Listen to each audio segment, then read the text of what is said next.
Hello বন্ধুরা, কেমন আছেন সবাই? আশা করি ভালোই আছেন।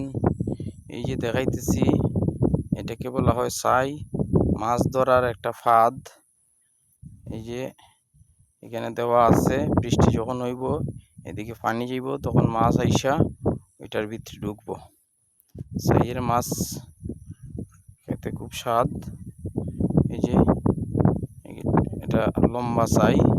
ছাই বিভিন্ন রকম আছে, কোনোটা আছে গোল, কোনোটা লম্বা, কোনোটা চারকোনা, এবং এখন প্লাস্টিকের ছাইও বাইরেছে। এগুলা কিন্তু বাঁশের ছাই।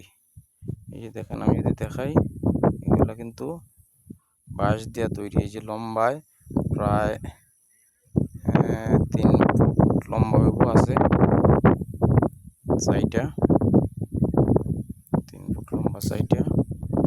এগুলার মধ্যে এখন বৃষ্টি নাই বিধায় মাছ নাই, সকালে মাছ তুলে নিয়ে গেছে।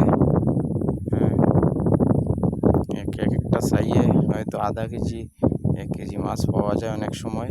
কুতুম, শিং, লাটি, তারপরে বাইম, ট্যাংরা, ইসা, পুঁটি, এগুলা পাওয়া যায়। ধন্যবাদ সবাইকে।